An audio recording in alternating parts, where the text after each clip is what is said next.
Marami pong bagay sa mundo ang may deadline, pero hindi po sa pagkamit ng pangarap. Patunay ang isang lolang naging palaboy pero ngayon balik eskwela at nakagraduate pa sa elementarya sa edad na 71. Ma-inspire sa pagtutok ni Mariz Umali.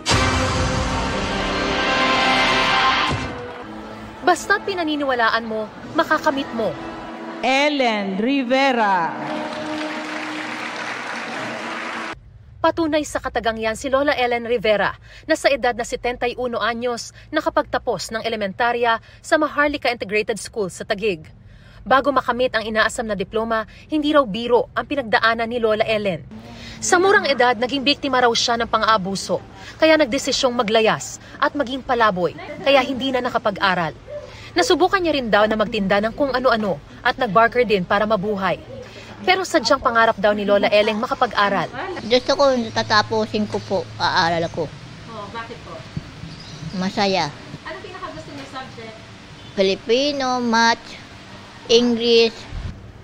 Hindi rin daw nakaligtas sa pambubuli si Lola Ellen, pero di raw ito naging hadlang sa kanyang pangarap. Tatatayuin ko school po.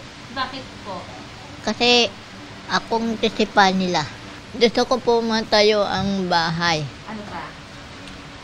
Yung Magkaroon ng kotse, bike. okay. Kaya ko pa po.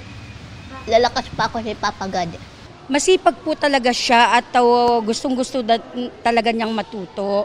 Nagsikap naman po siya, ma'am, kahit hirap na hirap siya. Mas matuto siya, mas maging kapakipakinabang siya sa ating komunidad at makatulong siya sa kapwa niya. Isa pang naging susi para maabot ni Lola Ellen ang kanyang kinalalagyan ngayon, si Aphrodite, na kumukop kay Lola mula nang makitang binabastos ng mga kalalakihan sa talipapa.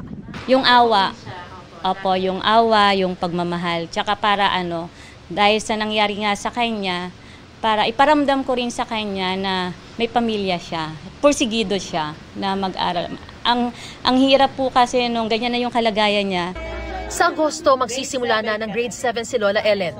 At payo raw niya sa kanyang kapwa senior citizen na nangangarap pang makapagtapos, pati sa mga kabataan. Matanda, aaral po, huwag kahihiya.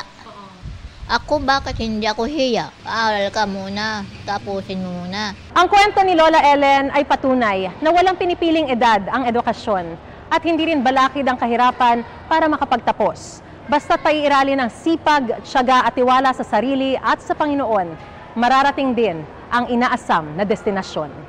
Para sa GMA Integrated News, Mariz Umali, nakatutok, 24 oras. Good news mga kapuso! Maaari niyong mapanood ang 24 oras at iba pa naming mga newscast sa aming YouTube channel.